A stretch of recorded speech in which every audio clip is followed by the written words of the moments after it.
श्री जानकी वल्लभो विजयते अथ स्कंद पुराणे विष्णु खंडांतर्गत अथ विशाख मास महात्म्य प्रथम अध्याय। मनुष्यों में श्रेष्ठ नर और नारायण को नमस्कार करो और देवी सरस्वती और व्यास जी को प्रणाम कर उसकी जय बोलती हूँ। सूत जी बोले, परमेष्ठी ब्रह्मा जी के पुत्र नारद जी से राजा अम्बरीश ने पवित्र वैशाख मास का महात्म्य पूछा। राजा अम्बरीश बोले, हे ब्राह्मण, जो संपूर्ण महीनों के महात्म्य वर्णन किए हैं वह मैंने अच्छी तरीके से सुने। सभी महीनों में वैशाख मास श्रेष्ठ अतः वैशाख का महात्म्य विस्तार से कीजिए। मुझे भी सुनने की इच्छा है। यह मास विष्णु भगवान का प्यारा क्यों है और इसमें कौन कौन से धर्म कार्य उन्हें क्यों प्रिय है? क्या दान करना चाहिए, उसका फल क्या होता है? ये सब कार्य किस देवता को प्रसन्न करने के लिए करने चाहिए? मास में करने योग्य काम क्या है? कौन से कार्य विष्णु भगवान को प्रिय है? इसमें क्या दान किस लिए किया जाता है? इसका फल और उद्देश्य क्या है? इस मास में किस वस्तु का भगवत पूजन करना चाहिए? हे नारद, यह सब मुझे विस्तार से सुने, मैं श्रद्धा से सुनूंगी। नारद जी बोले, हे राजन, सभी महीनों का महात्म्य पिछले विष्णु जी ने लक्ष्मी जी से किया था, जो मुझसे ब्रह्मा जी ने कहा था। सब महीनों में कार्तिक माघ और वैशाख मास श्रेष्ठ है। इन तीनों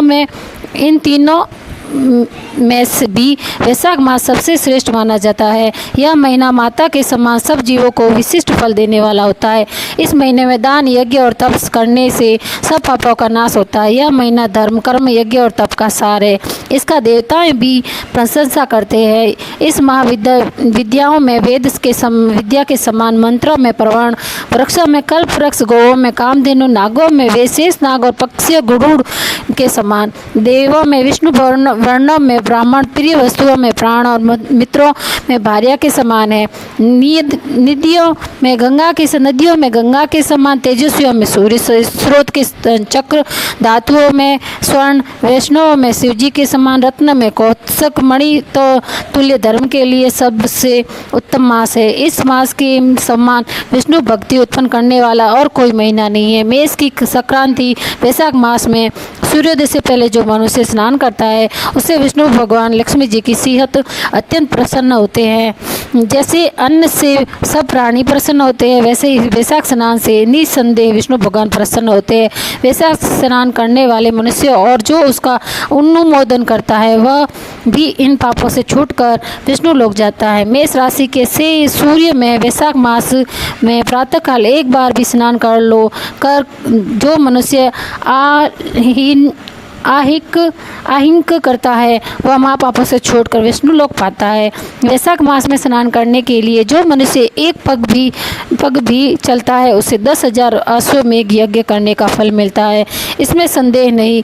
या एकाग्रचित हो जो ऐसा संकल्प भी करता है उसे भी निसंदेह 100 योगों का पुण्य मिलता है। वैशाख स्नान के लिए धनुष बराबर भी जो मनुष्य चलता है वह संसार के बंधनों से छूटकर वैकुंठ धाम को जाता है। ब्रह्मांड पर में तीनों लोकों को में जितने तीर्थ है वे राजेंद्र, वे सब बाहर के थोड़े से जल में ही रहते हैं। अर्थात वैशाख मास में स्नान के लिए किसी तीर्थ में न जा सके तो नगर के बाहर किसी जलाशय में स्नान करना चाहिए।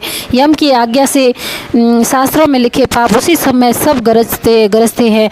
जब तक मनुष्य वैशाख स्नान नहीं करता है, हे राजन, विष्णु भगवान की आज्ञा से वैशाख मास में तीर्थ के अधिष्ठाता देवता सूर्योदय से 6 घड़ी तक जल के बाहर मनुष्यों के हित के लिए ठहरते हैं।